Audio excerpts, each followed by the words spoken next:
तरीका है, Lord Macaulay ने कहा एक ही तरीका है, उनके अंदर कमतरी का भाव भरिए, इंफीरियरिटी कॉम्प्लेक्स भरिए और अपनी शिक्षा उन पर थोपिए, तब उन्हें लगेगा कि ये बड़े हैं, हम छोटे हैं।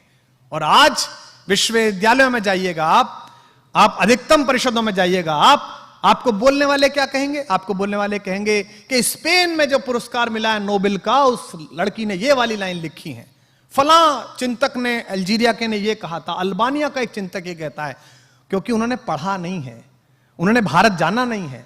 दो प्रकार के लोग हैं, सत्ताएं बदली 77 के बाद से, जब श्रीमती इंदिरा गांधी दोबारा आई, राजनीति का मंच नहीं है पर मैं विश्लेषक भी हूं तो उस दृष्टि से सोचता हूं, तो उन्होंने सोचा कि मेरे पराजय का क्या कारण था, तो उन्होंने पाया कि मेरी पराजय का कारण कवि थे, लेखक थे, प्रोफेसर थे, बौद्धिक चिंतक थे।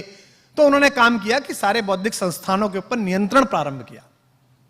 और ध्यान रखिए, कला, संस्कृति, शिक्षा ये नियंत्रण नहीं मांगती, ये प्रबंधन मांगती। जिस दिन शिक्षा मंत्री को यह लगना प्रारंभ हो जाए कि विश्वविद्यालय का कुलपति तो मेरा सेवक है, मुझे प्रणाम करे, उस दिन से शिक्षा व्यवस्था का नाश प्रारंभ हो जाएगा। वो केवल वहां प्रबंधन के लिए, नियंत्रण के लिए नहीं है।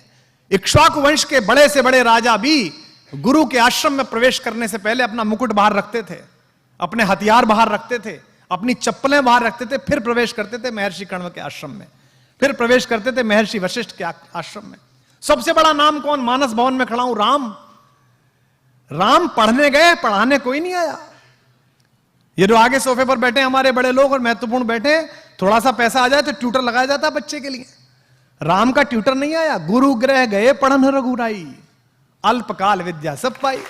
दशरथ बड़े आदमी थे, चाहते तो 5 ट्यूटर लगा देते, लेकिन नहीं, वो पढ़ने गए। कृष्ण संदीपन ऋषि क्या पढ़ने गए, जहां उनका सुदामा से परिचय हुआ, और वो मैत्री बाद में कहां पली। यानी कि ये गुरु पद था जिसको आपने शिक्षक में बदल दिया।